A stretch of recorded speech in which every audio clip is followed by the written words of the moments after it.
जो इनसे बातचीत हुई तो उनका कहना है कि पहले ऐसा मौसम नहीं था, ना पहले बीमारी थी और ना कहीं गर्मी थी अधिक, बढ़िया वर्षा होती थी, सब प्रकार की फसलें होती थी।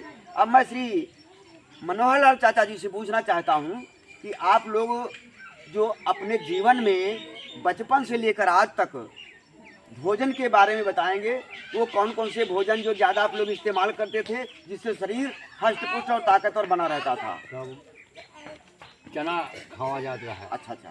चना, अरहर की दाल, उड़द की दाल, हाँ हाँ। और जौ की रोटी, अच्छा अच्छा। गेहूं की रोटी, और सब्जियों में सब हरी भरी सही सब्जी खाई जाती है। ना कोई दवाई रहा है ना कुछ था। हाँ।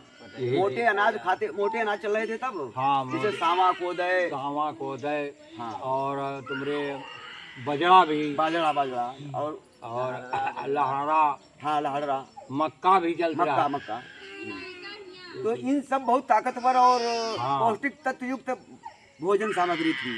आज का जो हम लोग भोजन ले रहे हैं, अरे बहुत वो वैसा। भोजन क्या है? भोजन नहीं, केवल बचा हुआ शेष कचरा खा रहे हैं, क्योंकि जो पौष्टिक तत्व होते हैं तो क्या होते हैं, वो सब मशीनों में छिल जाते हैं, वो तब है कि ना? तब था, मतलब जो धान कूटा जाता है हाँ। तो घर औरतें कूटती औरतें हैं, कूटती थी। तो उसमें वो कनी लगी रहती थी, वही पौष्टिक बढ़िया थी। जी, जी। उसमें लस्सी रहा है, उड़द की दाल भी घर दरी जाता है, अरहर की दाल दरी जाता है, हर एक चीज।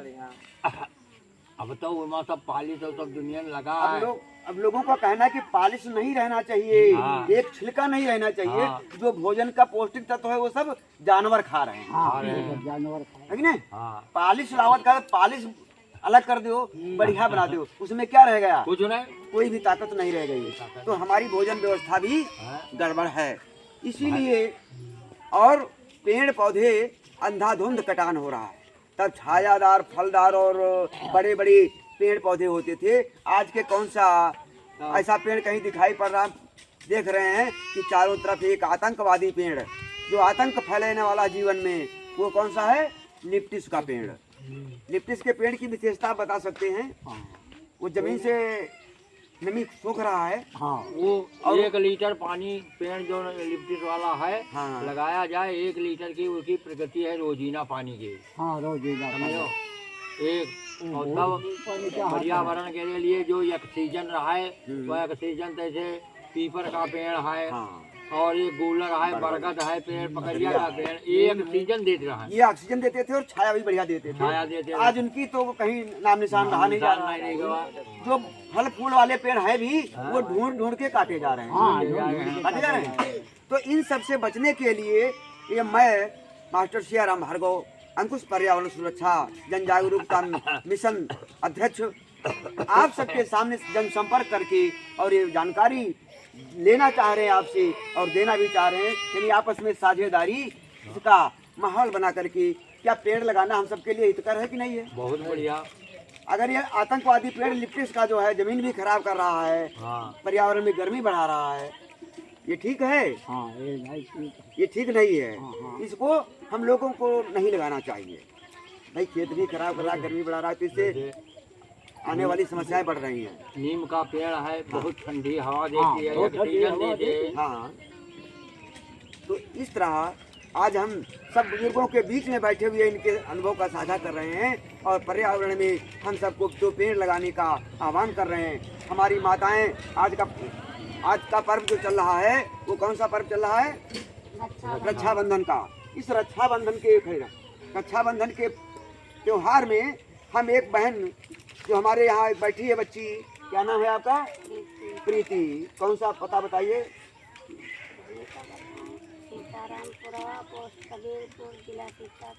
हाँ। तो इनसे हम जानना चाहते हैं कि ये रक्षाबंधन के त्योहार पर अब आप लोग क्या मांगेंगी भाइयों से?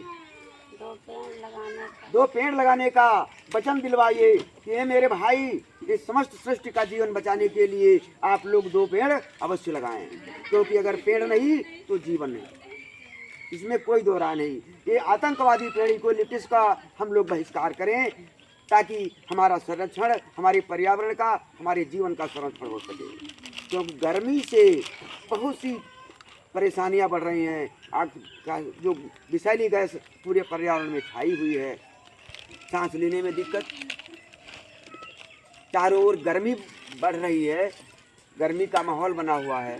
ये बीमारियां बढ़ रही हैं जो इन फलदार, फूलदार, छायादार पेड़ों की कमी के कारण है।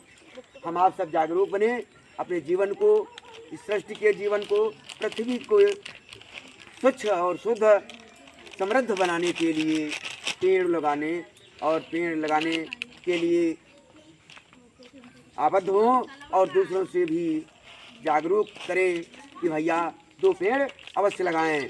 मैं इस रक्षाबंधन के पर्व पर सभी माताओं और बहनों से अपील करना चाहूँगा कि अपने भाइयों से 2 पेड़ लगाने के लिए वचनबद्ध कराएं और 2 पेड़ लगाने की अपील करें कि भैया हमारी रक्षा, परिवार की रक्षा, पर्यावरण की रक्षा, जीवन की रक्षा के लिए आप सब 2 पेड़ अवश्य लगाएं। 2 पेड़ जिंदगी के, क्यों 2 पेड़ जिंदगी की अच्छा है। ये बहुत मिलकर खुशी हुई आप जैसे बुजुर्गों से। यहाँ पर बहुत खुशी की बात है कि आप लोग हमारे इस माहौल मिशन में सहयोग करें और जन जन तक इस आवाज़ को पहुँचाएं कि 2 पेड़ अवश्य लगाएं। अगर पेड़ नहीं लगाएंगे तो ये जीवन भस्म हो जाएगा, ये प्रकृति नष्ट हो जाएगी, बीमारियां ही इतनी बढ़ जाएंगी। इन सब बीमारियों से, गर्मी से बचने के लिए हमको पेड़ लगाना है और पेड़ों को बचाना है, उनकी देख रेख भी करना है, बड़े बुजुर्गों की बात मानना है। जय धरती माँ, जय समाज, जय जीवन।